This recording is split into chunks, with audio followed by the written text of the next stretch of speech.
ভিডিওটি দেখার আগে সবার কাছে ছোট্ট একটা রিকোয়েস্ট করতে চাই, প্লিজ প্লিজ প্লিজ যারা ভিডিওটি দেখবেন সবাই একটা করে সাবস্ক্রাইব করে দেবেন। আপনাদের ভালোবাসা পেলে এমন ভিডিও আরো উপহার দেব। ভিডিওগুলো বানাতে অনেক কষ্ট হয় আমি জানি, এই ভিডিওটি অনেক মানুষই দেখবেন, তাই প্লিজ একটা করে সাবস্ক্রাইব করে দেবেন। আর যারা আমাকে ভালোবাসে তারা সবাই একটা করে লাইক দিয়ে দেখিয়ে দিবেন লাভ ইউ অল। তো চলুন আজকের ভিডিওটি শুরু করা যাক। গল্প শুরু করার আগেই বলে দেওয়া হচ্ছে এটি একটি কাল্পনিক গল্প। সো চলুন শুরু করা যাক।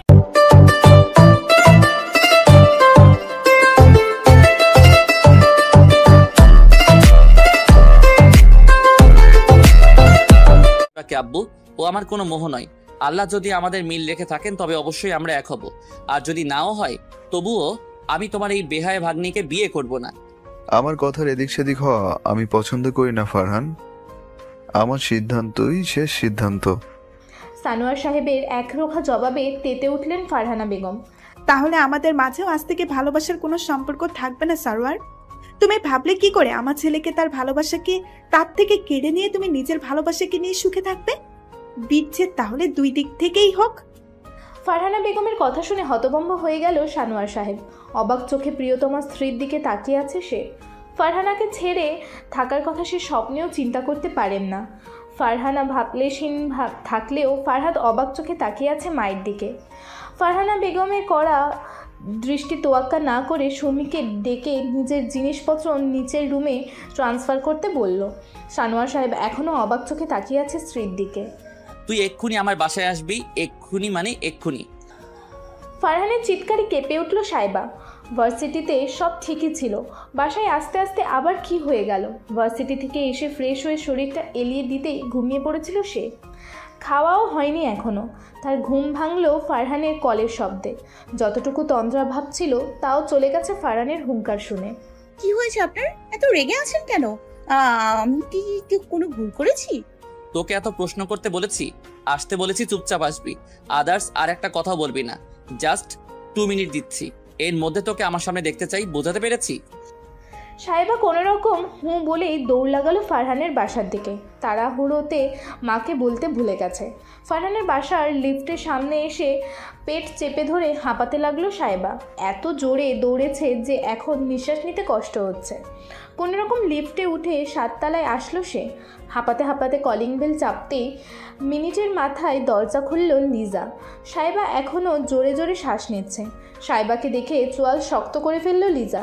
এই মেয়েটাকে ফারহান ভালোবাসে ভাবতেই গায়ে আগুন লেগে যাচ্ছে। মনে মনে কিছু একটা ভেবে বাঁকা হাসল সে। চেহারায় খুশি খুশি ভাব এনে বলল, আরে সাহেবা যে দৌড়ে আসলে বুঝি? ভালোই হলো তুমি এসেছো। আসার পর থেকে বোর হচ্ছি। এই বাড়িতে এখন থেকে একা একা থাকতে হবে ভেবেই মনটা খারাপ হয়ে যাচ্ছিল। কি আর করার বলো, শ্বশুরবাড়ি যেমনই হোক না কেন মেয়েদের মানিয়ে নিতে হয় মন খারাপের ভান করে। তবে তুমি আসলে মাঝে মাঝে গল্প করা যাবে, কি বলো? লিজাকে দেখেই চোখ মুখ কুঁচকে গিয়েছে সাইবার। তবে লিজার শেষের কথাগুলো বুঝতে একটু বেগ পেতে হলো তাকে। কথার মানে বুঝতে পেরেই চোখ বড় বড় করে তাকালো লিজার দিকে। কৌতূহলী গলায় জানতে চাইল, শ্বশুরবাড়ি মানে? এই প্রশ্নেরই অপেক্ষা করছিল লিজা। সাইবার দিকে তাকিয়ে লাজুক হাসল সে। লজ্জা লজ্জা ভাব এনে বলল, ফারহানের সাথে আমার বিয়ে ঠিক হয়েছে, কয়েকদিন পরেই বিয়ে। বিয়ের আগে কয়েকদিন আমি এখানেই থাকবো। সাইবা যেন আকাশ থেকে পড়ল। ফারহানের সাথে বিয়ে মানে? কিসব বলছো? হ্যাঁ, তোমাদের বিয়ে মানে কবে ঠিক হলো? সাইবার কণ্ঠ বারবার কেঁপে উঠছে, চোখগুলো ছলছল করছে। সাইবার চোখের কোণায় পানি, চোখে পৈশাচিক হাসি হাসল লিজা। চোখে মুখে অবাকতার রেশ এনে বলল, বিয়ে তো অনেক আগেই ঠিক হয়েছে, তুমি জানো না?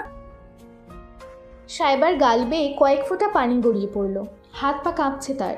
দরজা ধরে নিজেকে নিয়ন্ত্রণ করার চেষ্টা করছে সে। সুমি এতক্ষণ দাঁড়িয়ে দাঁড়িয়ে লিজার নাটক দেখছিল। অবস্থা বেগতিক দেখে দৌড়ে ফারহানের রুমে চলে গেল খবর দিতে। ঝড়ের গতিতে দরজার সামনে উপস্থিত হলো ফারহান। লিজাকে দেখেই মেজাজ খিঁচে গেল তার। সাইবার দিকে তাকাতেই রাগ আকাশ ছুল। সুমির দিকে তাকিয়ে দাঁতে দাঁত চেপে বলল, এটাকে সরা আমার চোখের সামনে থেকে, না হলে ডাস্টবিনে ফেলে আসতে আমার 1 মিনিটও সময় লাগবে না। আবর্জনা যত সব। ফারহানের কথায় ভাবাবেগ হলো না লিজার। ফারহানের কাছে এসে নিজের তর্জনী দিয়ে ফারহানের বুকে আঁকিবুকি করতে করতে বলল, বাড়িতে কেউ আসলে তাকে এভাবে ট্রিট করতে হয় না বেবি। আমার একটু কাছে এসেই দেখো না, পুরোপুরি ঠান্ডা করে দিব তোমার রাগ। সাইবা এসব দিকে মুখ ঘুরিয়ে ফেলল, ঘৃণায় চোখ বন্ধ করে ফেলল সে। ছি! ফারহান এক ঝটকায় লিজাকে সরিয়ে দিয়ে সুমির দিকে তাকালো। ফারহানের দৃষ্টি বুঝতে পেরে সুমির ছুট্টে পানি নিয়ে আসলো। ফারহান নিজের টি শার্ট খুলে সুমির হাতে দিয়ে বলল, এটাকে বাইরে ফেলে দিয়ে আয়। নিজের হাত ভালো করে ধুয়ে সাইবাকে এক টানে নিজের কাছে নিয়ে এলো। সাইবা কিছু বোঝার আগেই শক্ত করে জড়িয়ে ধরল নিজের সাথে। সাইবা ফারহানের আচানক আক্রমণে হতভম্ব হয়ে গেছে। ফারহানের খালি বুকের সাথে লেপ্টে আছে খেয়াল হতেই হাত পা কাঁপতে লাগলো তার। সাইবার কাঁপুনি অনুভব করতেই আরেকটু শক্ত করে জড়িয়ে ধরল ফারহান। কি করছেন? ছাড়ুন প্লিজ, সবাই দেখছে। দেখুক, ওই অসভ্য মেয়েটা আমাকে জড়িয়ে ধরেছিল। ছি, গা ঘিন ঘিন করছে আমার। এই নোংরা ফিলিংস থেকে একমাত্র তুই আমায় মুক্তি দিতে পারিস। প্লিজ একটু জড়িয়ে ধরে থাক আমাকে। সাইবা চরম পর্যায়ে হতভম্ব হয়ে তাকিয়ে আছে সামনের দিকে। এদিকে লিজার রাগে মাথা ফেটে যাচ্ছে। এই মেয়ের কত বড় সাহস, ফারহানকে জড়িয়ে ধরে দাঁড়িয়ে আছে। তেড়ে গিয়ে সাইবাকে টেনে সরিয়ে সাপটে চড় লাগিয়ে দিল সাইবার গালে। চড়ের তীব্রতা এত ছিল, সাইবা গিয়ে হুমড়ি খেয়ে পড়ল ফ্লোরে। ঠোঁট কেটে ফিনকি দিয়ে রক্ত বেরোচ্ছে। ঘটনা এত তাড়াতাড়ি ঘটে গেছে যে ফারহান স্তব্ধ হয়ে গেছে। মুহূর্তের মধ্যে লিজা এমন কিছু করবে তার ধারণাই ছিল না। সিঁড়ির কাছে দাঁড়িয়ে এতক্ষণ ওদের দেখছিল ফারহাদ। লিজার কাণ্ডে সেও হতভম্ব হয়ে গেছে, তবে তার ঘোর তাড়াতাড়ি কেটে গেল। দৌড়ে এসে সাইবাকে ফ্লোর থেকে দাঁড় করালো। সাইবার ফর্সা গালে 5 আঙুলের দাগ পড়ে গেছে। সাইবার অবস্থা দেখে ফারহাদ রেগে লিজার দিকে তাকালো, চিৎকার করে বলল, তোর সাহস কি করে হলো ওর গায়ে হাত তোলার? অভদ্রতার সমস্ত সীমা পার করে ফেলেছিস তুই। তোমার সাহস কিভাবে হলো লিজাকে মারার? কি করেছে সে? ফারহান আগে থেকেই রেগে আগুন হয়ে আছে। সানোয়ার সাহেবের কথায় যেন সে আগুনে ঘি পড়ল। সানোয়ার সাহেবের দিকে আগুন চোখে তাকাতেই সানোয়ার সাহেব হকচকিয়ে গেলেন। ফারহানের পিছনে সাইবার দিকে চোখ যেতেই পরিস্থিতি বুঝে ফেললেন তিনি। এই কাণ্ড যে লিজা ঘটিয়েছে তাতে কোনো সন্দেহ নেই। ছেলের সাথে আর উচ্চবাচ্য করলেন না তিনি। ফারহাদ সাইবাকে ধরে দাঁড়িয়ে আছে। সাইবা টলমল চোখে সব কিছু দেখে যাচ্ছে। এখানে কি হচ্ছে কিছুই তার মাথায় ঢুকছে না। ফারহানা বেগম এতক্ষণ চুপ করে থাকলেও সাইবাকে দেখে আর চুপ থাকতে পারলেন না। সুমির দিকে তাকিয়ে দৃঢ় গলায় বললেন, তোর আন্টিকে খবর দিয়েছিস? সানোয়ার সাহেব চুপ করে থাকলেও এবার সেও রাগী গলায় বললেন, লিজা কোথাও যাবে না ফারুক, ও এখানেই থাকবে। যা হয়েছে তার জন্য সাহেবার কাছে মাপ চেয়ে নাও লিজা। লিজা পরিস্থিতি বুঝে সাইবার দিকে তাকিয়ে সরি বলে গটগট করে নিজের রুমের দিকে চলে গেল। ফারহানা বেগম সানোয়ার সাহেবের দিকে রক্তচক্ষু নিয়ে তাকিয়ে আছে। ফারহান সাইবাকে নিজের সাথে আগলে ধরল। সাইবা নিজেকে ছাড়িয়ে নিতে চাইলে আরও শক্ত করে ধরল তাকে। দাঁতে দাঁত চেপে বলল, আমার হাত থেকে চর খেতে না চাইলে চুপচাপ দাঁড়িয়ে থাকো। আজকে এর শেষ দেখেই ছাড়বো আমি। আমার উপর একটু ভরসা রাখো প্লিজ। মায়ের দিকে তাকিয়ে বলল, আমি সাইবাকে আজকে বিয়ে করতে চাই আম্মু। সাইবার আম্মুকে রাজি করানোর দায়িত্ব তোমার। আমার বউকে তোমার কাছে আমানত রেখে গেলাম, ফিরে এসে তাকে বউরূপেই দেখতে চাই। ফারহানা বেগমের হাতে সাইবার হাত ধরিয়ে দিয়ে বাসা থেকে বেরিয়ে গেল ফারহান। পেছন থেকে ফারহাদ ডেকে বলছে, আরে শার্ট তো পরে যা ভাই। কয়েক মুহূর্তের মধ্যে এতগুলো ঘটনা সবাইকে স্তব্ধ করে দিয়েছে। ড্রয়িং রুমে এখন পিনপতন নীরবতা। সাইবা এখনও স্তব্ধ হয়ে বসে আছে। ফারহানা বেগম সাইবার গালে মলম লাগিয়ে দিচ্ছে। ফারহাদ বিপরীত পাশের সোফায় মাথা চেপে ধরে বসে আছে।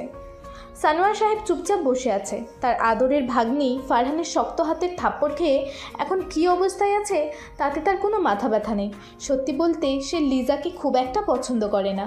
নিয়াতি বোনকে কথা দিয়ে ফেলেছেন, তাই কিছু বলতে পারছেন না। তার হয়েছে দুদিক থেকেই বিপদ।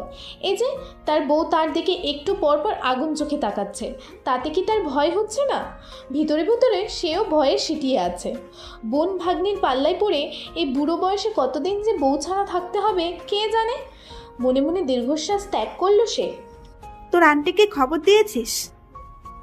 মায়ের কথায় মাথা নাড়িয়ে সায় জানালো ফারহাদ। সাইবার দিকে তাকিয়ে তপ্ত শ্বাস ফেলে বলল, এটা একটু বাড়াবাড়ি হয়ে যাচ্ছে না আম্মু?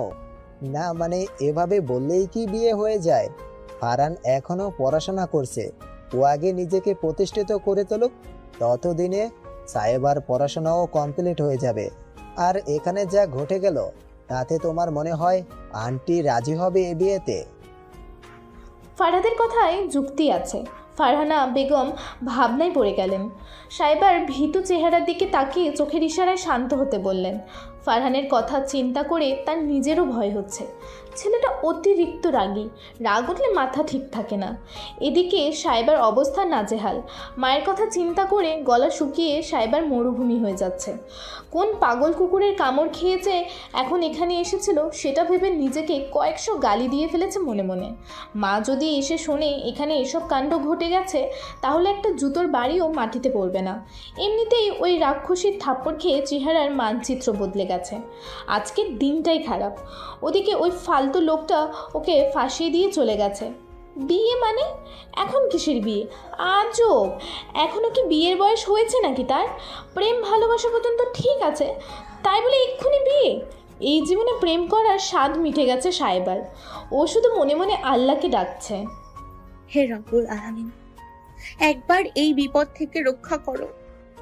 আর জীবনে এই ছাতার মাথা প্রেম করার নাম মুখে নিব না, সত্যি। সাহেবার দিকে তাকিয়ে তীক্ষ্ণ চোখে তাকিয়ে আছে ওর মা আর ফারহান। ফারহান পারলে এক্ষুনি কাঁচা চিবিয়ে খেয়ে ফেলবে ওকে। কিছুক্ষণ আগে বিয়ে করবে না বলে সাফ সাফ মানা করে দিয়েছে সাহেবা, যদিও শুধু ফারহানকে বলেছে। ফারহান ওর কথা ফু দিয়ে উড়িয়ে দিলেও দৃষ্টি দিয়ে ঝলসে দিচ্ছে। বাকি সবাই বিয়ে নিয়ে কথা বলছে সাহেবার মায়ের সাথে। সাহেবার দৃষ্টি এখন ওর মায়ের পায়ের দিকে। আজকে ভাতের বদলে মায়েরকে পেট ভরাতে হবে, এটা কনফার্ম। আমার মেয়েকে এখন বিয়ে দেব না আপা। মেয়ে আমার এখনো ছোট, এত তাড়াতাড়ি মেয়েকে শ্বশুর বাড়ি পাঠাবো না। আর আজকের ঘটনার পরে এখন মেয়ের বিয়ের প্রশ্নই ওঠে না। ফারহান হাত মুষ্টিবদ্ধ করে মাথা নিচু করে বসে আছে। সাহেবার মায়ের কথা শুনে ফারহানা বেগম অসহায় চোখে স্বামীর দিকে তাকালো। সানোয়ার সাহেব এখনও নিশ্চুপ হয়ে বসে আছেন। ফারহানা বেগম বোঝানোর ভঙ্গিতে বলল, আমি আপনার অবস্থাটা বুঝতে পারছি আপা। সাইবা কোনো অমর্যাদা আমার কখনো হতে দেব না। এখন শুধু বিয়েটা পড়িয়ে রাখি, পরে সময় বুঝে বড় অনুষ্ঠান করে আমাদের বাড়ির বউ করে আমরা নিয়ে আসবো। এখন সায়েরা আপনাদের বাড়িতেই থাকবে, এখন শুধু রেজিস্ট্রিটা করে রাখবো। আমার মেয়েকে এখন বিয়ে দেব না আপা। সাহেবার মায়ের কথা শেষ হতে না হতেই ড্রয়িং রুমে হাজির হলো লিজা। সাহেবার মায়ের দিকে তাকিয়ে তার ছেলের হাসি দিয়ে বলল, ভালো মানুষের মুখোশ পরে বড়লোকের ছেলে দেখে নিজের মেয়েকে লেলিয়ে দিয়েছেন।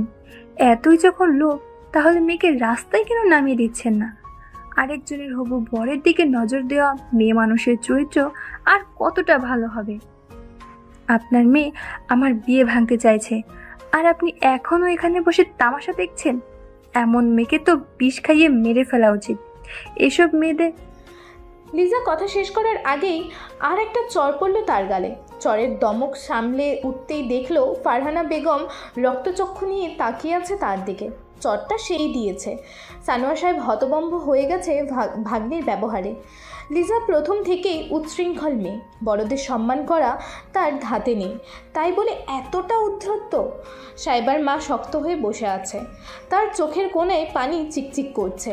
এবার আর সাহেবা চুপ করে থাকতে পারল না, চোখের পানি মুছে মায়ের কাছে গিয়ে বলল, এখান থেকে চলো মা, আমার জন্য যতটা অপমানিত হওয়ার হয়েছ আর না। আমি নিজেও জানতাম না আমার জন্য এখানে এত কিছু অপেক্ষা করছে। আমাকে ক্ষমা করে দিও মা, আমি তোমার ভালো মেয়ে হয়ে থাকতে পারলাম না।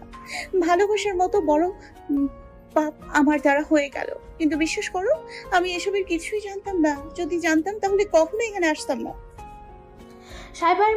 সাহেবার কান্নার শব্দ ফারহানের বুকে ক্ষতবিক্ষত করে দিচ্ছে।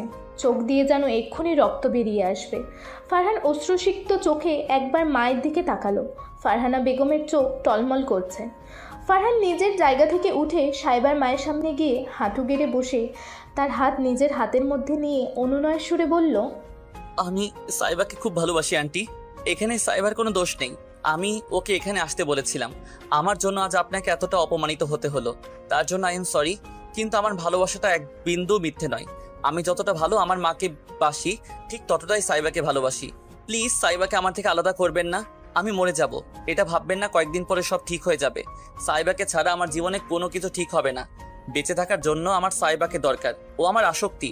আপনি না চাইলে আজকে বিয়ে হবে না, কিন্তু সময় হলে সাইবাকে আমাকে দিয়ে দিতে হবে। আপনি আমাকে প্রতিশ্রুতি দিন সাইবা আমার, আমি আপনার সব কথা মেনে নিব। ফারহানের চোখের পানিতে সাইবার মায়ের হাত ভিজে যাচ্ছে। ঠিক আছে। এক নিঃশ্বাসে কথাগুলো বলে সাইবাকে নিয়ে চলে গেলেন সাইবা বেগম। ফারহান এখনও মাথা নিচু করে ফ্লোরে বসে আছে। সানোয়ার সাহেব স্তব্ধ চোখে ছেলে আর ফারহানা বেগমের দিকে তাকিয়ে আছে। ফারহানা বেগম সানোয়ার সাহেবের দিকে তাকিয়ে শান্ত গলায় বলল, আজকে পরিবার আর তোমার জেদের মধ্যে একটা বেছে নিতে হবে তোমাকে সানোয়ার। এই মেয়ে যদি এই বাড়িতে আর এক মুহূর্ত থাকে তাহলে আমি আমার ছেলেদের নিয়ে এই বাড়ি থেকে বেরিয়ে যাব। সানোয়ার সাহেব লিজার দিকে তাকিয়ে বলল, তুমি বাসায় চলে যাও লিজা, আমার যা বলার আমি তোমার মায়ের সাথে বলবো। আমি কোথাও যাব না মামু, ফারহানকে আমার চাই, আর আমি ফারহানকেই বিয়ে করব। লিজার ব্যবহারে বাসার সবাই বিরক্ত।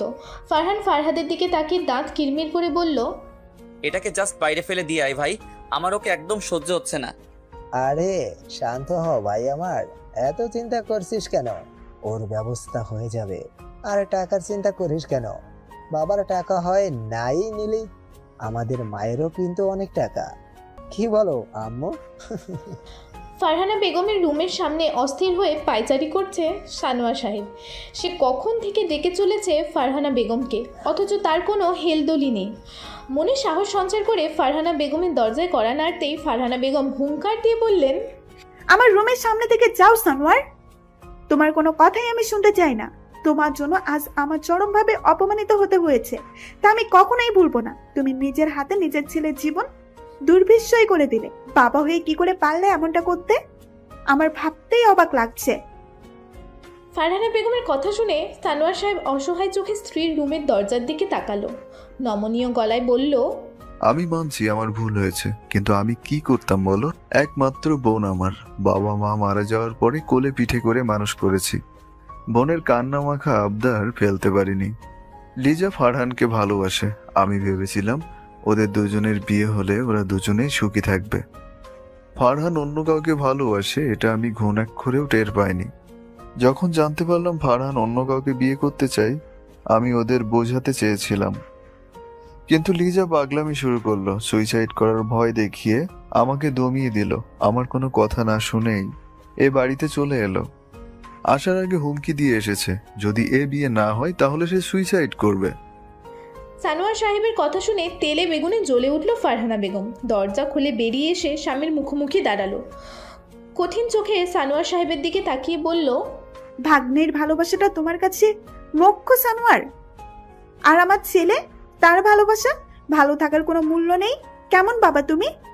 তুমিও কিন্তু আমাকে ভালোবেসেই বিয়ে করেছিলে, তাহলে আজ ছেলের বেলায় এত বৈষম্য কেন? তুমি তোমার বিয়ে করা স্ত্রী, যার সাথে তুমি 30 বছর সংসার করেছো, তার সাথে সামান্য একটা দেওয়ালের দূরত্ব মেনে নিতে পারছো না, তাহলে আমার ছেলে কিভাবে তার ভালোবাসার এই দীর্ঘ বিচ্ছেদ মেনে নেবে? লিজার জেদ মেনে না নিয়ে আমাদের সাথে আলোচনা করতে পারতে, আমরা সবাই মিলে একটা সমাধান ঠিক বের করে নিতাম। অন্তত ছেলের কাঁধের ভরসার হাত তো দিতে পারতে। কিন্তু তুমি কি করলে? নিজের জেদি ভাগ্নির অবদান মেনে নিয়ে আমার ছেলেকে কষ্টের সাগরে ভাসিয়ে দিলে। তোমার কাছ থেকে এমন কিছু আশা করিনি সানোয়ার।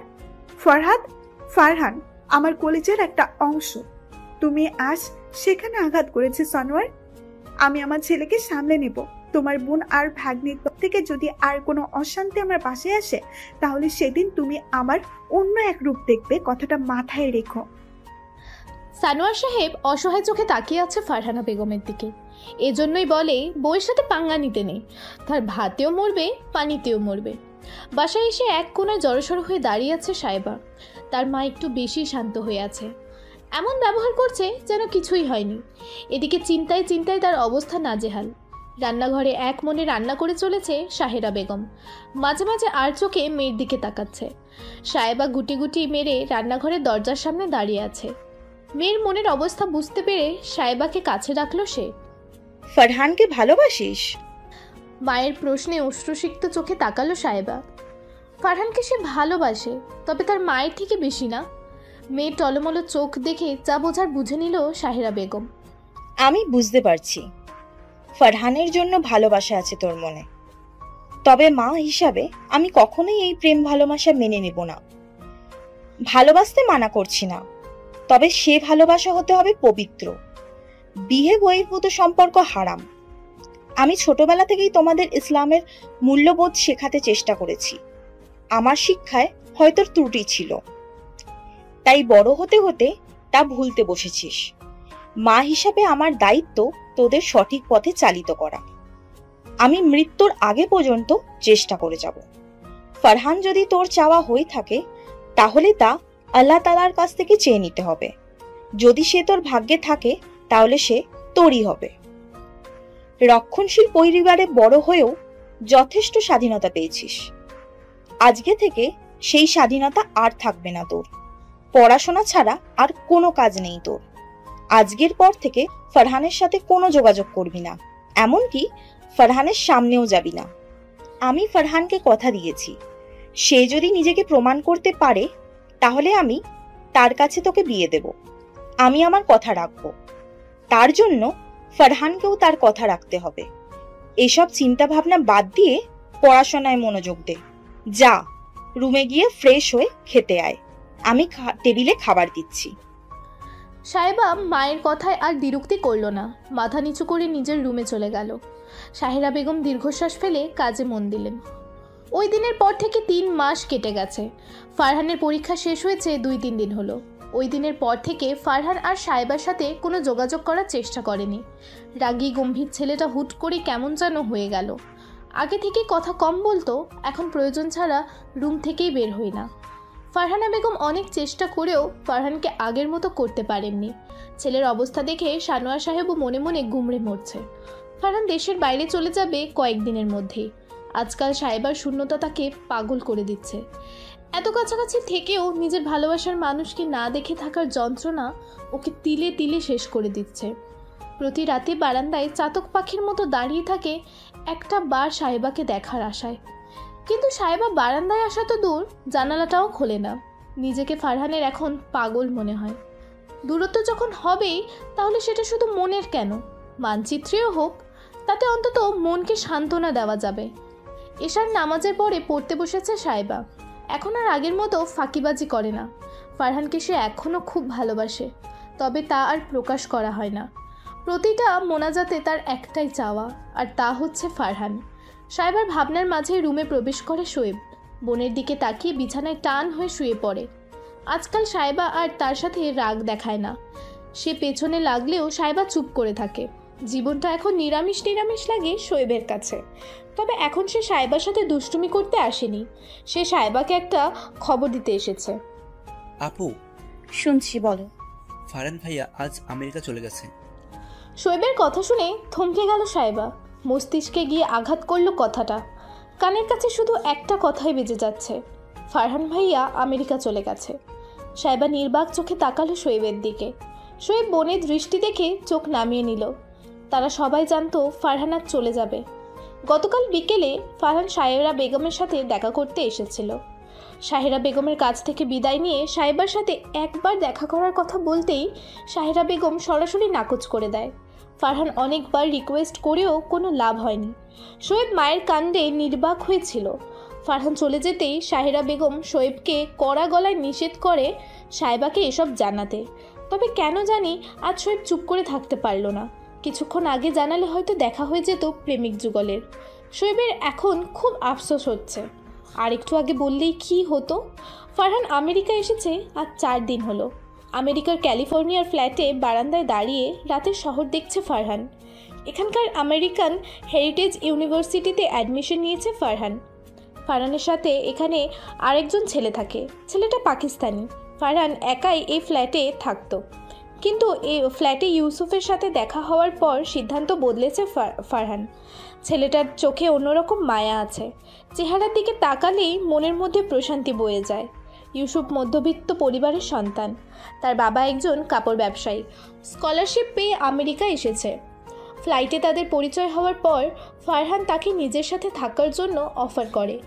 ইউসুফ প্রথমে রাজি না হলেও ফারহানের জোড়াজুড়িতে রাজি হতে বাধ্য হয়। ফারহানের ফ্ল্যাটটা মোটামুটি বড় বলা চলে। 3টা বেডরুম, ড্রয়িং, ডাইনিং, কিচেন সহ একটা মিনি টেরেস আছে। ফারহানা বেগমের চাচার ফ্ল্যাট এটা। ফারহান যতদিন এখানে থাকবে ততদিনের জন্য রেন্টে নিয়ে নিয়েছেন ফারহানা বেগম। তবে ফারহান সাফ সাফ জানিয়ে দিয়েছে পড়াশোনার খরচও নিজে চালাবে, তার জন্য কোনো একটা পার্ট টাইম জব নিয়ে নেবে। ফারহানা বেগম আপত্তি করলেও ফারহানের জেদের কাছে তাকে হার মানতে হয়। এখানে কি করছো? হঠাৎ ইউসুফের কথায় ধ্যান ভাঙে ফারহানের। মুচকি হেসে বলে, রাতের শহর দেখছি। বাড়ির কথা মনে পড়ছে? মনে তো পড়ছে, তাদের মিস করলেও কেউ একজনের শূন্যতা হৃদয় আঘাত করছে। ফারহানের কথা শুনে কপাল কুঁচকে নিল ইউসুফ। সন্দিহান গলায় জানতে চাইল, তুমি কার কথা বলছো? আমার প্রেয়সীর, যার জন্য আমি আজ স্বেচ্ছায় নির্বাসন নিয়েছি। তুমি কি কারোর সাথে রিলেশনশিপে আছো ফারহান? না, আমি তাকে ভালোবাসি, তবে আমাদের মধ্যে প্রেমের কোনো সম্পর্ক নেই। আমি যেমন তাকে ভালোবাসি সেও তেমন আমাকে ভালোবাসে, কিন্তু হাতে হাত ধরে প্রেমটা আমাদের ঠিক করা হয়নি কোনোদিন। আলহামদুলিল্লাহ, আল্লাহ আমাদের সকল প্রকার হারাম থেকে বিরত রাখুন, আমিন। ইউসুফের কথা শুনে ফারহান তার দিকে অবাক চোখে তাকালো। কণ্ঠে অবাকতার রেশ এনে বলল, আমি তোমার কথা বুঝতে পারিনি ইউসুফ। বিবাহ বহির্ভূত সম্পর্ক আল্লাহ তাআলা হারাম করেছেন, এটাকে জিনহা বলে। আল্লাহ তাআলা বলেন, তোমরা জিনার কাছেও যেও না, কারণ সেটা আশালীন কাজ আর তার পরিণাম খারাপ। আমরা যখন কোনো মেয়ের দিকে মুগ্ধ হয়ে তাকিয়ে থাকি তখন আমাদের মধ্যে তাকে কাছে পাওয়ার আকাঙ্ক্ষা জাগে। এটাকে চোখের জিনা আর মনের জিনা বলে। যখন তার প্রেমিকাকে ছুঁয়ে দেয় তখন হাতের জিনা হয়, যখন কেউ তার উদ্দেশ্য গমন করে তখন পায়ের জিনা হয়, আর একেবারে শেষের ধাপ হচ্ছে শারীরিক সম্পর্ক। তাই আমাদের দৃষ্টি আর কল্পকে সামলে রাখতে হবে। জিনার শাস্তি ভয়ঙ্কর। জিনাকারী ইহকাল ও পরকাল দুই জায়গায় এই শাস্তি ভোগ করবে। আমি তো সাইবাকে ভালোবাসি, এতে কি আমার জেনা হবে? ভালোবাসাটাকে পবিত্র রাখো, তবে মার চাওয়া যদি নেক হয় তাহলে তুমি তাকে অবশ্যই পাবে। ভালোবাসা গুনাহ না, নিজের সব চাওয়া পাওয়া আল্লাহর নামে করে দাও, তাও পূরণ করার দায়িত্বে আল্লাহর। এখন নামাজ পড়ে নাও, এশার নামাজের ওয়াক্ত শেষ হতে চলল। ইউসুফের কথা শুনে সময় চেক করলো ফারহান। 11:34 বাজে। তাড়াতাড়ি রুমে চলে গেল সে। ফারহান আগে থেকেই 5 ওয়াক্ত নামাজ পড়ে। অজু করে এসে নামাজের প্রস্তুতি নিয়ে আল্লাহর কাছে ক্ষমা চাইল সে। আজ থেকে প্রেমটা হয় রবের সাথেই হোক। ভালোবেসে পরম করুণাময়কে মানিয়ে না হয় সাইবাকে চেয়ে নেবে। আজকাল সাইবা অনেকটা চুপচাপ হয়ে গেছে, কারোর সাথে খুব একটা কথা বলতে দেখা যায় না। বন্ধু মহলের সাথে দেখা করাও কমিয়ে দিয়েছে। ফারহানের চলে যাওয়ার কথা শুনে ভিতরে ভিতরে নিজেকে আরও গুটিয়ে নিয়েছে। সাহেরা বেগম মেয়ের চুপচাপ হয়ে যাওয়া নিয়ে চিন্তিত। পড়াশোনা বাদে নামাজ আর কোরআন নিয়েই পড়ে থাকে। শোয়েবের সাথেও ঝগড়া করে না। বাড়িটা যেন একেবারে নীরব হয়ে গেছে। ফারহানের চলে যাওয়ার কথা শুনে ভিতরে ভিতরে গুমড়ে মরেছে সাহেবা। তবে তাকে দেখলে তা বোঝার উপায় নেই। একেই বুঝি বলে প্রণয় বিরাহা বুকের ভিতরে এক অসহ্য যন্ত্রণা সারাক্ষণ দম বন্ধ করে দেয়। কান্না করারও উপায় নেই, মা দেখলেই আর রক্ষে নেই। ফারহানের শূন্যতা যেন জেকে ধরেছে সাহেবাকে। নিজের কোনো কিছুতে ধ্যান নেই তার। এই যে আজ 3 দিন হলো সে চুল আঁচড়ায় না, চুলগুলো জট পাকিয়ে যা তা অবস্থা।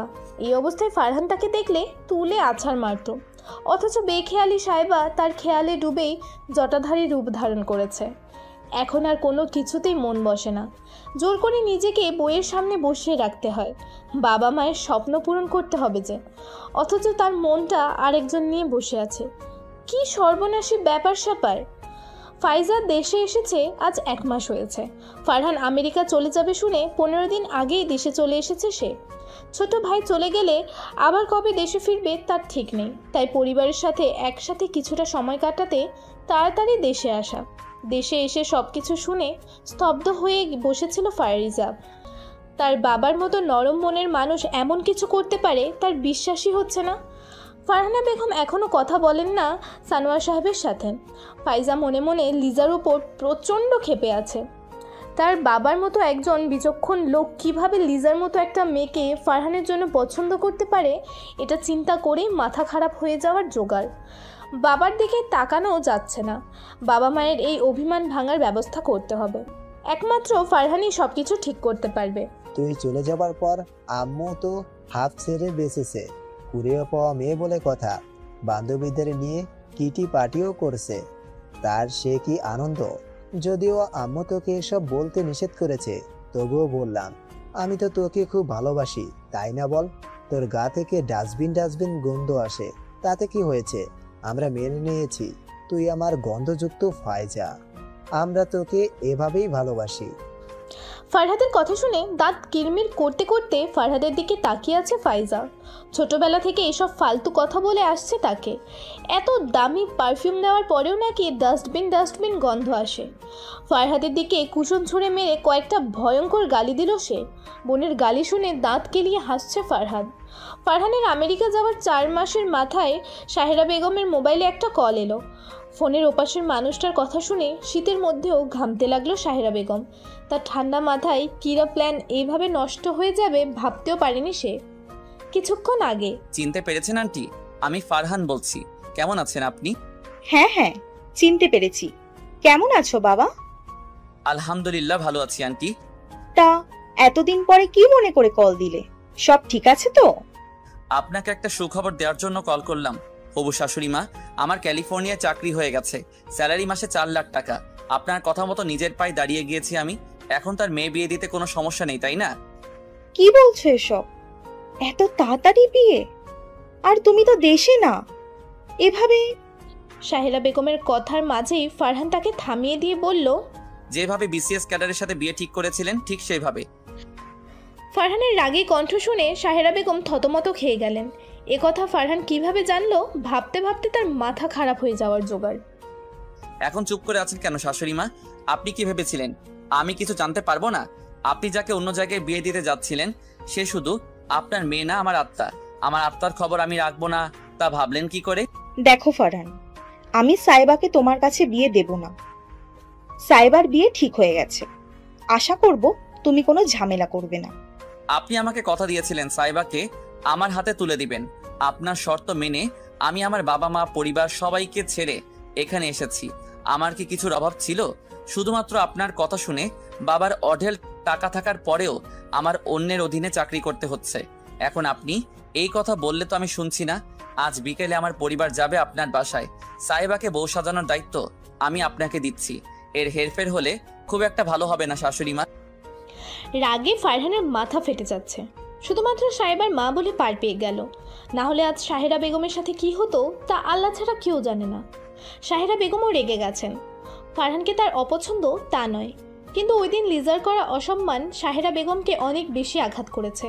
তাই সে ফারহানকে শর্তে বেঁধে দিয়ে কোনো রকম ওখান থেকে বেরিয়ে এসেছে।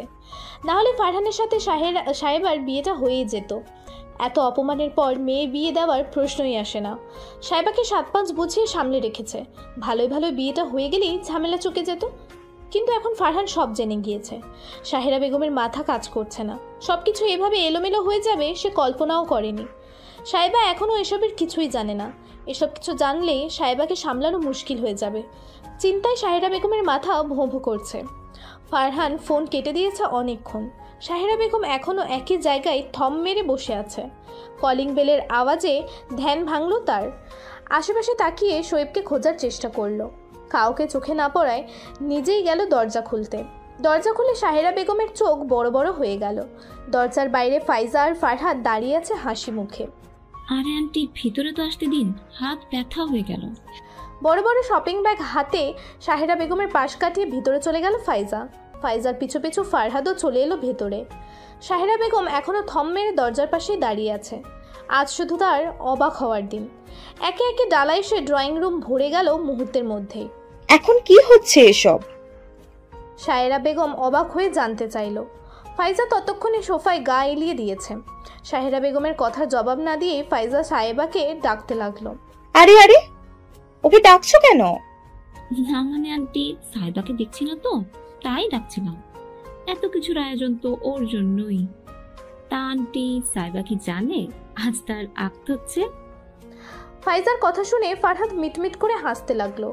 সাহেরা বেগমের নাজেহাল অবস্থা দেখে ওর খুব হাসি পাচ্ছে, বেচারি। ফারহাদ ফাইজাকে থামিয়ে দিয়ে সিরিয়াস ভঙ্গিতে বলল, সাহেরা বেগমের বিষয় এবার আকাশ ছুলো।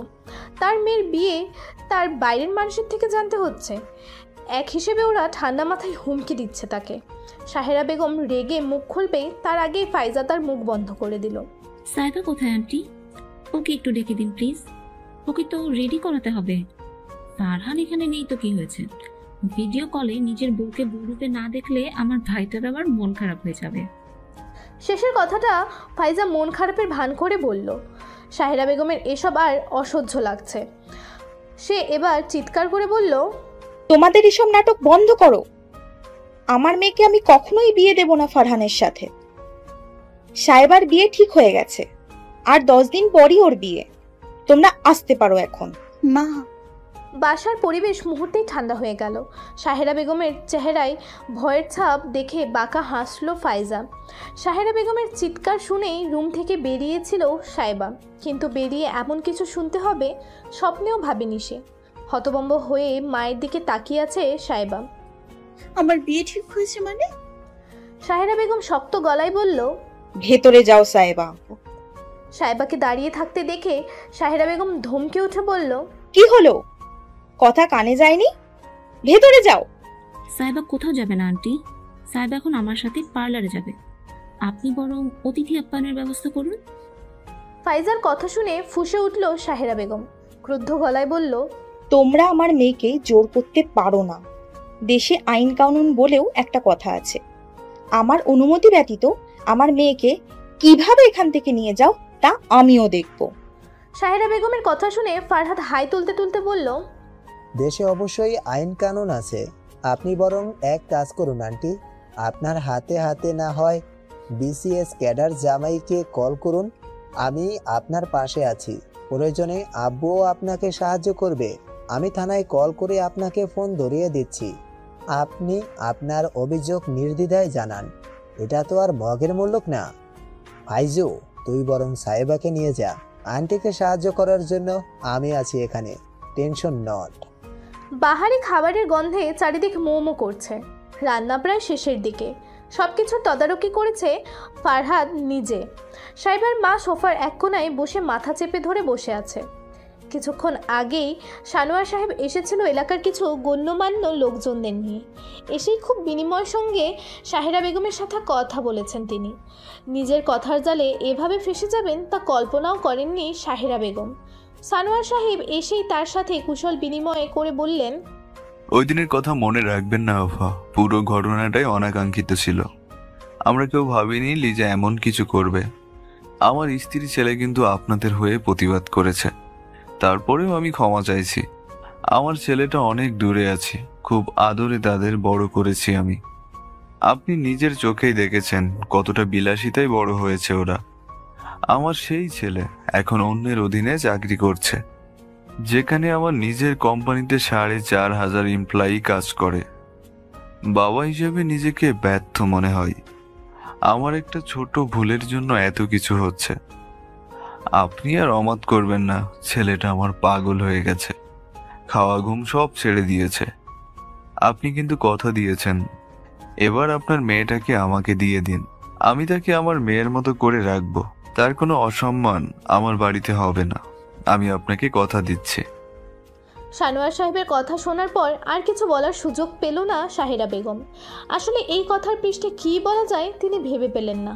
তার নীরবতাকেই সম্মতি মনে করে সানোয়ার সাহেব সবাইকে তাড়া দিলেন সব কাজ তাড়াতাড়ি শেষ করার জন্য। সাহেবাকে নিয়ে অনেকক্ষণ আগেই বেরিয়ে গেছে ফাইজা। সাহেবা যদিও যেতে চায়নি, ফাইজাকে জোর করে টেনে হিঁচড়ে নিয়ে গেছে। সব কিছু আমেরিকা বসে শুনছিল ফারহান। তাকে ফোনে কন্ট্যাক্ট রেখেছে ফারহাদ। সাহেরা বেগমের কথা শুনে আগের থেকেই মিজাজ চড়েছিল ফারহানের। তার মধ্যে সাহেবার পার্লারে যাওয়ায় অসম্মতি জানানো আগুনে ঘি ঢালার কাজ করেছে। সামনে পেলে চড়িয়ে লাল করে দিত, তাতে কোনো সন্দেহ নেই। দাঁত কিরমির করে বলল, এর জন্য শাস্তি ভোগ করতে হবে ধুলোর রানী। তোমার এই সামান্য অসম্মতি আমাকে সবচেয়ে বেশি রক্তাক্ত করেছে। আমি পাগলের মতো সবার সাথে তোমার জন্য লড়াই করছি, আর তুমি সামান্য নিজের মতামতটুকুও আমার পক্ষে দিলে না। অন্তত পক্ষে আমার পাশে তো থাকতে পারতে। তার মানে তোমার আমাকে ছাড়াও চলবে, তবুও তোমার আমার হতে হবে, কারণ আমার তোমাকে ছাড়া চলবে না। শাস্তিটা না হয় আমার হয়েই ভোগ করলে। বিরহের আগুনে এবার আমার হয়ে তুমিই পুরো, আমি না হয় তুমি আমার বলে নিজেকে সান্ত্বনা দিয়ে নিশ্চিন্তে ঘুমাবো। পার্লারে বসে উসখুস করছে সাইবা। পার্লারের মেয়েগুলো বিরক্ত হয়ে গেছে সাইবার নড়াচড়ায়।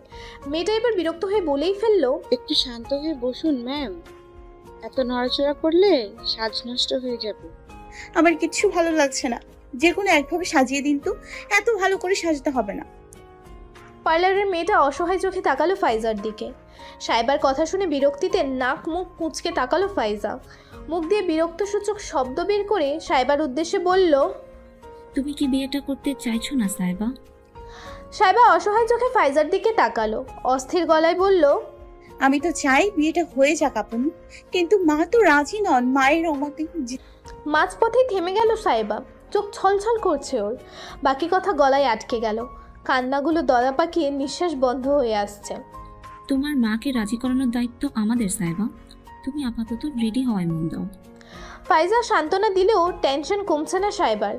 এক প্রকার যুদ্ধ করে সাজানো শেষ করলো। পার্লারের মেয়েগুলো যেন হাফ ছেড়ে বাঁচল। ফারহান চোখ বন্ধ করে ডিভানে বসে আছে, যথাসম্ভব নিজেকে সামনে রাখার চেষ্টা করছে।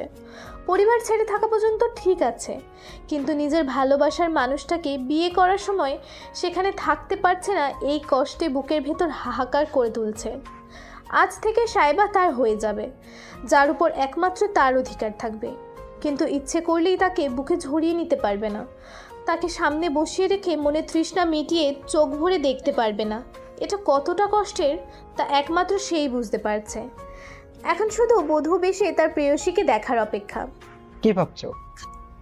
ইউসুফের কথায় চোখ খুলে তাকালো ফারহান। মলিন হেসে নিজের পাশে বসতে ইশারা করলো। ইউসুফ মুচকি হেসে ফারহানের পাশে বসলো। খুব চিন্তা হচ্ছে? না, আব্বু সব ঠিক করে ফেলবে। তাহলে মন খারাপ করে আছো কেন? দূরত্ব খুব পোড়াচ্ছে, তাকে দেখার তৃষ্ণা ভিতরে ভিতরে ক্ষত বিক্ষত করে দিচ্ছে। যাকে এক মুহূর্ত না দেখে থাকতে পারতাম না, তাকে আর 4 মাস হচ্ছে দেখি না। তোমাকে বোঝাতে পারবো না আমি আমার ঠিক কতটা কষ্ট হচ্ছে।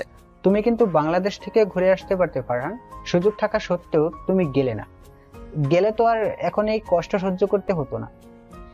ইউসুফের কথা শুনে দীর্ঘশ্বাস ছাড়লো ফারহান। মলিন হেসে বলল, না ইউসুফ, আমি সাইবার আম্মুকে কথা দিয়েছি, আমি আমার কথা রাখবো। নিজের যোগ্যতায় আমি নিজেকে প্রতিষ্ঠিত করব। ততদিন আমি বাংলাদেশে ফিরে যাব না। ইউসুফ তপ্ত শ্বাস ফেলে ফারহানের দিকে তাকালো। ছেলেটার মুখটা শুকিয়ে গেছে। ইউসুফ জানে ফারহান ভিতরে ভিতরে ভেঙে পড়েছে, তবে গম্ভীর ফারহান তা কাউকে বুঝতে দিচ্ছে না।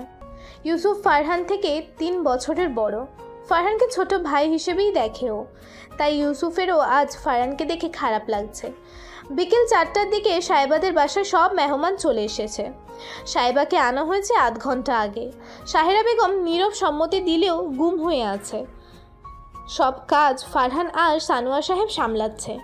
ফারহানা বেগম সমস্ত জুয়েলারি এনে সাইবাকে পরিয়ে দিয়েছে। সাইবার সৌন্দর্য যেন প্রতিটি মানুষের চোখ ঝলসে দিচ্ছে। ফাইজা বারবার আফসোস করে বলছে, ইস, আমার ভাইটার আবার তোমার এই রূপ দেখে হার্ট অ্যাটাক না করে বসে। অপূর্ব লাগছে। ছেলে হলে আজ ফারহানের সাথে একটা কম্পিটিশন দেয়াই যেত। ফাইজার কথা শুনে সবাই হাসিতে ফেটে পড়ল। সাইবার বন্ধুরাও সবাই এসেছে। এই অল্প সময়ের মধ্যে কেউই পরিপাটি হয়ে আসতে পারেনি, তাই নীতি আর সাবা এখানে এসে নিজেদের সাজ কমপ্লিট করছে। নীল কোনো রকম একটা পাঞ্জাবি পরে এসেছে। 3 বন্ধুর কটমট দৃষ্টিতে সাইবার শুকনো ঢোক গিলছে বারবার। ওদের হাসাহাসির মধ্যেই আদিব তার দলবল নিয়ে হাজির। সকাল থেকে ফারহাদের সাথে বাজার করে সব কিছু পৌঁছে দিয়ে গেছে। তারপর ওই বিসিএস ক্যাডারের ব্যবস্থা করতে বেচারার অবস্থা নাজেহাল। এসেই ফাইজার পাশে টান টান হয়ে শুয়ে পড়ল। হাত পাগুলো একটু টিপে দাও তো, আজ অনেক কাজ করেছি, এখন আমি ক্লান্ত। ফাইজার দিকে উঁচু করে পা এগিয়ে দিয়ে বলল আদিব। ফাইজা বিরক্তি নিয়ে তাকিয়ে আছে আদিবের দিকে। এই ছেলেটা অতিরিক্ত পাকা, যাকে বলে ইঁচড়ে পাকা। বেয়াদবটার সাহস কত, ওকে বলে পা টিপে দিতে। আদিবের কথা শুনে সাবা গদগদ হয়ে বলল, আমি টিপে দিই আদিব ভাইয়া। কথাটা বলেই যেন লজ্জায় মরে যাচ্ছে সাবা। ফাইজার দাঁত কিরমির করে বলল, হ্যাঁ হ্যাঁ টিপে দাও, হাত পায়ের সাথে গলাটাও টিপে দিতে ভুলো না। বারান্দায় দাঁড়িয়ে নিজের রুমের দিকে তাকিয়ে আছে সাইবা। এখান থেকেই ফারহান তার দিকে তাকিয়ে থাকতো। হ্যাঁ, সাইবা এখন ফারহানের রুমে। এ বাড়িতে আসা হলেও ফারহানের রুমে কখনো আসা হয়নি সাইবার। প্রথম থেকেই তাদের মধ্যে একটা দূরত্ব কাজ করত। ফারহান সবসময় তাকে এড়িয়ে চলতো। কখনো সামনাসামনি দাঁড়িয়ে দুই একটা কথা বলেছে কি না মনে পড়ছে না। রাগী গম্ভীর মুখে ঘুরে বেড়ানো ছেলেটার প্রেমে পড়ে যাবে ভাবতেই পারেনি সাইবা। ফারহানদের পরিবারের সবাই হাসি খুশি হলেও ফারহান সবসময় গম্ভীর। সবার সাথে সম্পর্ক স্বাভাবিক হলেও ফারহানের সাথে কখনো স্বাভাবিক কথাও বলা হয়ে ওঠেনি। ফারহানের এই গম্ভীরতা আরও বেশি আকৃষ্ট করেছে সাইবাকে। ফারহান গম্ভীর চোখে যখন সাইবার দিকে তাকাতো তখন মনের মধ্যে হাজার প্রজাপতির ডানা মেলে উঠতে শুরু করত। তাই একদিন সাহস করে ফারহানকে মনের কথা বলে দিয়েছিল সেদিন। ফারহান যখন ঠান্ডা মাথায় তাকে রিজেক্ট করে দিল তখন সাইবার অনেক কষ্ট হয়েছিল। রাগে অপমানে কয়েকদিন ভার্সিটিতেই যায়নি। ফারহানের ক্লাসমেট মিজান যখন তাকে নানাভাবে অপমান করে তখন আর সাইবা সহ্য করতে পারেনি। ফারহানের ওপর সমস্ত ক্ষোভ ঢেলে দিয়েছে। তারপর থেকে ফারহানের আচরণ বদলে গেছে। মেয়েও বুঝিয়েছে সে সাইবাকে কতটা ভালোবাসে। লিজার সাথে হওয়া ঝামেলার পরে দুজনের মধ্যে দূরত্ব আসলেও ভালোবাসার কমতি ছিল না। কিন্তু আজ ফারহানের ব্যবহারে অনেক বেশি অবাক হয়ে গিয়েছে সাইবা। ভিডিও কলে খুব সাধারণভাবে উপস্থিত হয়েছিল ফারহান। তাকে দেখে মনে হয়নি আজ তার বিয়ে, অথচ সাইবা পটের বিবি সেজে বসেছিল। সবাই যেখানে সাইবার রূপের প্রশংসায় পঞ্চমুখ সেখানে ফারহান তার দিকে একবার তাকিয়েও দেখেনি। কবুল বলার সময়ও সাইবা ফারহানের দিকে তাকিয়েছিল, কিন্তু ফারহানের সেদিকে কোনো খেয়াল নেই। সে মাথা নিচু করে বসেছিল। ফারহানের ব্যবহারে সবাই অবাক হলেও কেউ কিচ্ছু বলেনি। সবাই ভেবেছে লজ্জায় হয়তো ফারহান এমন করছে, কিন্তু সাইবা ঠিকই বুঝতে পেরেছে ফারহান তার ওপর কোনো কিছু নিয়ে রেগে আছে। বিয়ে শেষ হতে না হতেই ফারহান সবাইকে সাফ জানিয়ে দিয়েছে সাইবা এখন থেকে তাদের বাসায় থাকবে। নিজেদের বাড়িতে সারাদিন আসা যাওয়া করলেও রাতেও বাড়িতেই থাকতে হবে। সাহেরা বেগম অসম্মতি জানালেও তাকে অনেক কষ্টে রাজি করিয়েছেন ফারহানা বেগম। এসব কিছু ভাবতে ভাবতেই সাইবা ফারহানের বেডের মাঝ বরাবর শুয়ে পড়ল। এখানে আসার পরেও ফারহান সাইবার সাথে কথা বলেনি। সবার কাছে কল করলেও সাইবার কাছে ফারহান এখনও একটা SMS পর্যন্ত করেনি। এর জন্য সাইবার মনটা ভার হয়ে আছে। সাইবা মনে মনে ভেবে নিয়েছে ফারহান হয়তো রাতে তাকে কল করবে, কিন্তু মাঝরাত হয়ে যাওয়ার পরেও যখন ফারহান কল করলো না তখন সাইবার মন খারাপের মেঘলা আকাশ বৃষ্টি হয়ে ঝরতে শুরু করলো। বিছানার উপর সাইবার শরীর হালকা কাঁপুনি দেখে ফারহান বুঝতে পারছে সাইবা কাঁদছে। ল্যাপটপের স্ক্রিনে প্রিয়সীর কান্নারত আদরে মুখের ওপর হালকা স্পর্শ করল ফারহান। সাইবার মোহনীয় রূপে ফারহানের পাগল হওয়ার অবস্থা। বধূবেশে সাইবাকে কল্পনার থেকেও বেশি সুন্দর লাগছিল। ফাইজার পাঠানো প্রত্যেকটা ছবি এ পর্যন্ত 1000 বার দেখে ফেলেছে ফারহান। সাইবার উপর রাগ করে এখনও সাইবার সাথে কথা বলেনি ফারহান। তাই বলে বউকে তো আর না দেখে থাকা যায় না। তাই বেডরুমে আদিবকে দিয়ে আজকেই ক্যামেরা লাগিয়েছে ফারহান। সাইবা যখন বেডরুমে প্রবেশ করে তখন ফারহানের হৃদয়ে যেন এক শীতল হাওয়া বয়ে গেল।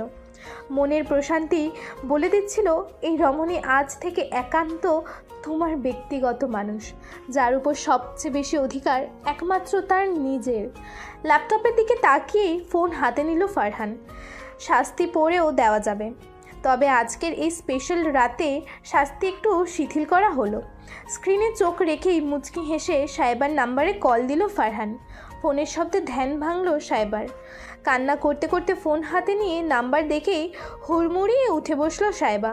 হুট করে কান্না থেকে গিয়ে হিচকি উঠে গেল। ফোনের স্ক্রিনে জলজল করছে হাব্বি নামটা। ফাইজাই যে এই নামে নাম্বার সেভ করে দিয়েছে তাতে কোনো সন্দেহ নেই। এতক্ষণ পরে পিঠে কান্না করলেও এখন মনের মধ্যে একরাশ লজ্জা এসে ভর করেছে সাইবার। অজানা ভয়ে বুকের ভেতর ধুকপুক করছে। সাইবার ভয় হচ্ছে কল রিসিভ করলে ফারহান তার বুকের ধুকপুকানি শুনে না নেয়। এদিকে সাইবার লজ্জারাঙা মুখ দেখে ফারহানের বুকের অস্থিরতা বেড়ে যাচ্ছে। এমন একটা লাল টুকটুকে বউ রেখে এখানে আরও 1.5 বছর কাটাতে হবে ভাবতেই তো দম বন্ধ হয়ে আসছে। চট করেই চোখ সরিয়ে নিল ফারহান। ধূপধাপ পা ফেলে জানালার গ্লাস খুলে দিল। বউকে দেখেই অক্সিজেনের ঘাটতিতে মরে যাচ্ছে সে। সামনে পেলে না কি জানি হবে। স্ক্রিনের দিকে তাকিয়ে থাকতে থাকতেই কল কেটে গেছে। সাহেবার এখন আফসোস হচ্ছে কেন তখন কল রিসিভ করলো না। লজ্জা তো পরে একা একাও পাওয়া যেত। ধ্যাত, প্রায় 10 মিনিট পরে আবার কল এলো সাহেবার মোবাইলে। এবার আর দেরি করলো না সাহেবা, ঝটপট কল রিসিভ করে ফেললো, কিন্তু মুখ দিয়ে কোনো কথাই বের হচ্ছে না। ওদিকে ফারহানও চুপ করে আছে। ফারহানের ঘন নিঃশ্বাস সাহেবার কথা আর গলায় আটকে দিয়েছে। আনমনে এক হাত গালে চলে গেছে, খেয়াল হতেই থতমত খেয়ে হাত নামিয়ে নিল সাহেবা। সাহেবার অবস্থা দেখে মুচকি হাসলো ফারহান। বউ কি তাকে ভয় পাচ্ছে? তাহলে আরেকটু ভয় দেখানো যাক। সাহেবা! ফারহানের গম্ভীর গলা শুনে কেঁপে উঠল সাহেবা। কম্পিত গলায় বলল, এখনো ফ্রেশ হওনি কেন? সাহেবার মুখটা এবার কাঁদো কাঁদো হয়ে গেল। সে তো ফারহানের জন্যই এতক্ষণ এইভাবে বসেছিল। তার সমস্ত সাজসজ্জা ফারহান না দেখলে সব বৃথা তার কাছে। কিন্তু মুখ খুলে বলল, এমনি। সাহেবার অভিমানী মুখের দিকে ঘোর নয়নে তাকিয়ে রইল ফারহান। সাহেবাকে এখন আদুরে বিড়াল ছানার মতো লাগছে। এই মেয়েটা কি জানে তার এই এলোমেলো বধূবেশ কতটা মোহনীয় করে তুলেছে তাকে। আমার জন্য অপেক্ষা করছিলে সাহেবা? সাহেবা অভিমানী গলায় বলল, না। তাই বুঝি? সাহেবা কিছু না বলে ঝরঝর করে কেঁদে উঠল। এদিকে ফারহান প্রেয়সীর কান্না থামানোর বিন্দু মাত্র আগ্রহ দেখালো না। উল্টো মনোযোগ দিয়ে সাহেবার কান্নামাখা গলার অভিযোগ শুনতে লাগলো। ছাদের এক কোণায় দাঁড়িয়ে সিগারেট টানছে আদিব। বন্ধুদের মধ্যে সেই একমাত্র সিগারেট খায়। ফারহানের হাতে কয়েক দফা উত্তম মধ্যম খেয়েও সিগারেট ছাড়তে পারেনি সে। কারোর পায়ের শব্দ শুনে সিগারেট পা দিয়ে পিষে নিভিয়ে ফেললো সে। তুমি এখানে কি করছো আদিব? ফাইজার গলা শুনে হাসি হাসি মুখ করে ঘুরে তাকালো ফাইজার দিকে। ফাইজার পা থেকে মাথা পর্যন্ত দেখে নিয়ে দুষ্টু হাসলো আদিব। ন্যাকামি গলায় বলল, তোমার জন্য অপেক্ষা করছিলাম সোনা, আসো একসাথে চাঁদ দেখি। দাঁড়িয়ে রইলি কেন? আসো আসো। আদিবের কথা শুনে দাঁত কিরমির করে তাকালো ফাইজা। মুখে বলল, অসভ্য। তুমি আমার ভালোবাসাটা বুঝলা না। চুপ করো বেয়াদব ছেলে। আমি ফারহানের বড় বোন, সে খেয়াল আছে তোমার? আজ থেকে আমাকে আপু বলে রাখবে। আর একবার যদি আমার সাথে এসব উল্টাপাল্টা কথা বলতে শুনেছি, তাহলে থাপ্পড় দিয়ে দাঁত ফেলে দিব। ফাইজার রাগি রাগি গলা শুনে ও কোনো ভাবাবেগ হলো না আদিবের। চেহারার দুঃখী দুঃখী ভাব করে এনে বলল, দাঁত ফেলো বা হাত পা ভাঙো, আমি তোমার কিছু ছাড়ছি না। বিয়ে তো আমি তোমাকেই করবো। সবার কপাল তো আর শান্ত ভদ্র বউ থাকে না। আমার কপালে না হয় জামাই পেটানো বউ থাকলো। বিয়ের পর তারাতে মার খেয়ে তার হাসপাতালে ভর্তি হব। তার সেবা যত্নে সুস্থ হয়ে আবার মার খাবো, প্রস্তুতি নিয়ে বাসায় যাব। সবার কপালে তো আর বউয়েরা তো জুটল না। আদিবের দুঃখ দুঃখ গলায় বলা কথা শুনে চোয়াল ঝুলে গেল ফাইজার। মনে মনে সেও দুঃখ করে বলল, আহা, আদিবের বউটা আসলেই ভয়ঙ্কর। ফারহানের সাথে কথা বলতে বলতে সাহেবা কখন ঘুমিয়ে গেছে নিজেই টের পায়নি। শাড়ি গয়না পরে এত আরাম করে ঘুমানো যায় সাহেবাকে না দেখলে বুঝতেই পারতো না ফারহান। সাহেবা অবশ্য জানে না তার প্রতিটা মুভমেন্ট কেউ গভীরভাবে অবলোকন করছে। জানলে হয়তো বেচারির লজ্জায় কুঁকড়ে যেত। ফারহানের চোখ আজ নির্লজ্জের মতো এক মনে সাহেবাকে দেখে যাচ্ছে। সাহেবার আদুরে মুখটার উপর হালকা বিন্দু বিন্দু ঘাম দেখা যাচ্ছে। এই ভারী শাড়ি গয়না পরে মেয়েটার হয়তো গরম লাগছে। ফারহান অনলাইনে ঢুকে দেখলো ফাইজা লাইনে আছে কিনা। ফাইজাকে অনলাইনে দেখেই তাকে মেসেজ করলো, আমার রুমের এসিটা একটু ছেড়ে দিয়ে আসো আপু প্লিজ। ফোনটা আবার কানে ধরে সাহেবার দিকে ধ্যান দিল ফারহান। মিনিট 5 পরে ফাইজা এলো ফারহানের রুমে। সাহেবাকে এভাবে শুয়ে থাকতে দেখে কপাল চাপড়ালো নিজের। তারই ভুল, একবার এসে সাহেবাকে ফ্রেশ হতে বলা উচিত ছিল। ফাইজা সাহেবার কাছে এসে কয়েকবার ডাকলো। সাহেবা এখন গভীর ঘুমে বিভোর। ফারহান কপাল কুঁচকে স্ক্রিনের দিকে তাকিয়ে আছে। ফাইজা সাহেবাকে ডাকছে কেন বুঝতে পারছে না সে। বউয়ের ঘুমের 12টা বাজিয়ে দিচ্ছে বোন, এটা একটা কথা। ফাইজা ডাকতে ডাকতে হাঁপিয়ে উঠলেও সাহেবার ঘুম ভাঙল না। ক্লান্ত চোখে সাহেবার দিকে তাকিয়ে নিজেই সাহেবার গয়না খুলতে লাগলো সে। এক এক করে সমস্ত গয়না খুলে রেখে আঁচল সরাতেই ফারহান ধপ করে ল্যাপটপ বন্ধ করে দিল। কি ভয়াবহ অবস্থা! তার বোন এত ভয়ঙ্কর হলো কবে থেকে? কপালের ঘাম মুছে কল ডিসকানেক্ট করে ফোন রেখে দিল ফারহান। আজ আর কল করবে না সে। এখন মনে হচ্ছে ক্যামেরা লাগিয়ে মারাত্মক ভুল করে ফেলেছে সে। আর কি কি ভয়ঙ্কর পরিস্থিতিতে পড়তে হবে কে জানে। কাল রাতে দেরি করে ঘুমানোর দরুন আজ সকালে ঘুম থেকে উঠতে দেরি হয়ে গেছে সাইবার।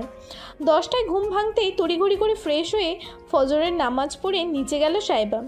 কাল সবাই ঘুমাতে গিয়েছে দেরি করে তাই সবাই লেট করে উঠেছে। সোফায় বসে আদিব বড় বড় হাই তুলছে। সাইবাকে দেখেই মিষ্টি হাসলো আদিব। হাসতে হাসতে আবার হাই তুলল সে। ঘুম জড়ানো কণ্ঠে বলল, ঘুম কেমন হলো ভাবি সাহেবান? আদিবের অবস্থা দেখে সাইবা উদ্বিগ্ন হয়ে বলল, আলহামদুলিল্লাহ ভালো ভাইয়া। আপনি এভাবে বসে আছেন কেন? রাতে ঘুম হয়নি? সাইবার কথা শুনে আদিব মুখটা কাঁদো কাঁদো করে ফেলল। আফসোসের স্বরে বলল, কি আর বলবো ভাবি সাহেবান, রাতে সবকিছু গুছিয়ে ঘুমোতে অনেক দেরি হয়ে গেছে। ভাবলাম সকালে দেরি করে উঠলে কোনো সমস্যা নেই, কিন্তু ঘুমোতে পারলি তো। তোমার ননদের ডাক দেওয়ার শব্দে আমার রুম ভূমিকম্পের মতো কেঁপে ওঠে। একটু পরপর ভয়ের চোটে সারাটা টেবিলের নিচে ঝুঁকেছিলাম। এক রাত না ঘুমিয়ে কাটিয়ে দেওয়া যাবে, কিন্তু জীবন তো একটাই বলো, ওটা চলে গেলে তো আর ফিরে পাওয়া যাবে না।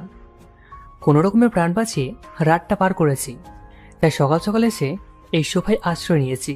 কি আর বলবো, রাক্ষসীদের মতো করে নাম ডাকে, তুমি শুনতে পাওনি? আদিবের কথা শুনে চোয়াল ঝুলে গেল সাইবার। চোখ তুলে সামনে তাকাতেই শুকনো ঢোক গিলে জোর করে হাসার চেষ্টা করে বলল, কি সব বলছেন ভাইয়া? ফাইজা আপু নাক ডাকে না, আপনি হয়তো ভুল শুনছেন। সাইবার কথায় ঘোর আপত্তি জানিয়ে আদিব বলল, আমি একটু ভুল শুনিনি সাহেবান, কি ভয়ঙ্কর শব্দ, আমার ভুল হতেই পারে না। সাইবা অসহায় গলায় বলল, তাহলে আমি শুনলাম না কেন?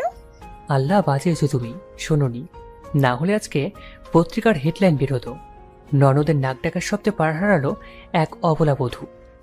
তখন আমাদের ফারানের কি হতো বলো তো? তবে আমার চিন্তা অন্য জায়গায়। ধরো তোমার ননদকে বিয়ে দিলে, কিন্তু পরের দিন খবর এলো তোমার নন্দান বউয়ের নাক ডাকার শব্দে পটল তুলেছে। সবাই আমার মতো সাহসী না হতে পারে, তোমার শ্বশুর তো আবার ডক্টর ছাড়া মেয়ে বিয়ে দেবে না। এখন তোমার ননদের জন্য একজন তরতাজা ডক্টর মরে যাবে, এটা মেনে নেওয়া যাচ্ছে না। ডক্টর আমাদের দেশের সম্পদ, তোমার ননদ আমাদের দেশের এত মূল্যবান সম্পদ নষ্ট করবে তা আমি কোনোদিনও মেনে নেব না। তাই দেশের সম্পদ বাঁচাতে আমি নিজেকে কোরবানি করে তোমার ননদকে বিয়ে করার ভার নিজের কাঁধে নিয়েছি, বুঝেছো? সাইবার চেহারা আরো করুণ হয়ে গেল। আদিবের দিকে দুঃখ দুঃখ চোখে তাকিয়ে বলল, আমি আপনাকে খুব মিস করব ভাইয়া, আপনি খুব ভালো মানুষ ছিলেন। এখন কি আর করার, মানুষের হায়াত যতদিন ততদিনই তো বাঁচবে, সব আল্লাহর ইচ্ছা। আপনার এই করুণ পরিণতি আমি নিজ চোখে দেখতে পারবো না ভাইয়া, আমি বরং রুমে চলে যাই, ওপারে ভালো থাকবেন। সাইবার দিকে বোকা চোখে তাকিয়ে আছে আদিব। সাইবা কথা পুরো তার মাথার উপর দিয়ে গেছে। কি বলছো সাহেবান, আমি তো কিছুই বুঝতে পারছি না।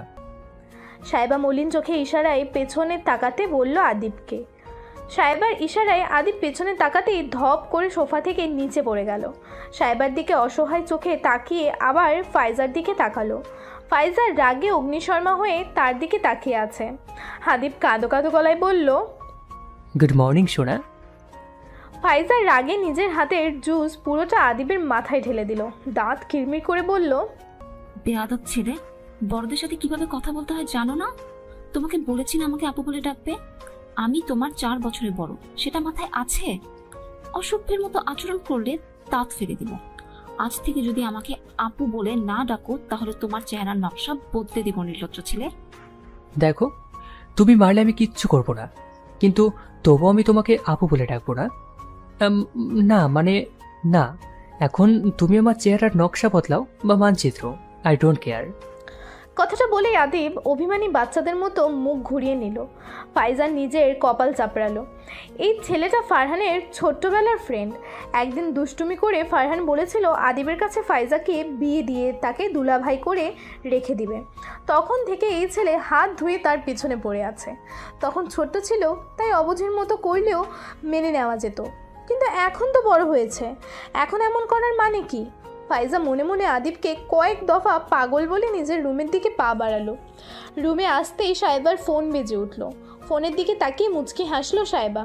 রিসিভ করতেই শোয়েবের অস্থির গলা হাজারখানেক প্রশ্ন হাজির। কেমন আছো আপু? নাস্তা করছো?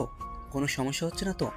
আরে থাম থাম, একসাথে এতগুলো উত্তর দিব কিভাবে? তুই এই বাসায় চলে আয়। আমাকে ছাড়াই বিয়ে করে নিলে আমি তোমাদের কারোর সাথে কথা বলবো না। শোয়েবের অভিমানী গলা শুনে সাইবার চোখেও পানি চলে এলো। তার বিয়েতে তার একমাত্র ছোট্ট ভাই ছিল না, তাতে কি তার কষ্ট হয়নি? আজ 3 দিন হলো শোয়েব বন্ধুদের সাথে ট্যুরে গিয়েছে। সাইবার হঠাৎ করে বিয়ে হয়ে যাওয়াতে সে আসতে পারেনি, যদিও সাইবার বিয়ে ঠিক হওয়ার খবরটা সেই দিয়েছে ফারহানকে। তবে ফারহান এভাবে একেবারে বিয়েই করে ফেলবে এটা ভাবেনি, তাই সে ফারহানের উপরও ভয়ঙ্করভাবে ক্ষেপে আছে। সাহেবা অনেক কষ্টে শোয়েবকে শান্ত করলো, শোয়েবকে প্রমিস করলো শোয়েব আসলে সে যা চায় তাই দিবে তাকে। অনেক চেষ্টার পর শোয়েব শান্ত হলো। বোনের থেকে বিদায় নিয়ে কল কেটে দিতেই নিচ থেকে চিৎকার চেঁচামেচির আওয়াজ পাওয়া গেল। বিয়েতে খুব একটা মানুষ না হলেও গুটি কয়েক আত্মীয় এসেছে। ফারহান খালা, নানা, মামারা সবাই এসেছে, তবে ফারহানের ফুপু আর লিজা আসেনি। সাহেবা নিচে যেতে সংকোচ বোধ করছে। যাবে কি যাবে না চিন্তা করতে করতেই তার ফোন আবার বেজে উঠল। স্ক্রিনে হাব্বি নামটি দেখে সাহেবা তড়িঘড়ি করে কল রিসিভ করলো। আসসালামু আলাইকুম। ওয়ালাইকুম আসসালাম। খেয়েছো সকালে? ফারহানের গম্ভীর গলা শুনে সাহেবা তাকিতুকি করতে লাগলো। সে যদি এখন বলে সে খায়নি তাহলে নির্ঘাত ফারহান তাকে দাবনীয় ধমক দেবে। আমতা আমতা করে কিছু বলতে যাবে তার আগে ফারহান কোমল গলায় বলল, আউনি কেন সাইবা? তুমি কি আমাকে অনুতাপের আগুনে মারতে চাও? ফারহানের কথায় অবাক হয়ে গেল সাইবা। দ্বিধাগ্রস্ত গলায় বলল, মানে? ফারহান আগের চেয়েও শীতল কণ্ঠে বলল, এখন বাংলাদেশ সময় 12টা 11 বাজে সাইবা, তুমি এখনো কিছু খাওনি। কাল বিয়ের ঝামেলা ঠিক মতো খেতে পারোনি। এতক্ষণে তোমার ব্রেকফাস্ট করা উচিত ছিল। আমি থাকলে তোমাকে এভাবে না খেয়ে ঘুরতে দিতাম বলো? জানোই তো আমাদের বাসার সবাই বিজি। হঠাৎ করে বিয়ে হওয়ায় কেউই নিজের কাজ সামলে উঠতে পারেনি। আম্মু সকাল সকাল হসপিটালে চলে গেছে, আব্বু আর ভাইয়াও অফিসে চলে গেছে। আপু কাল রাতে লেট করে ঘুমানোর দরুন সকাল সকাল উঠতে পারেনি। আম্মু সুমিকে বলে দিয়েছিল তোমাকে ব্রেকফাস্ট দেওয়ার জন্য, তুমি ঘুমাচ্ছিলে তাই তোমাকে ডাকতে নিষেধ করেছি আমি।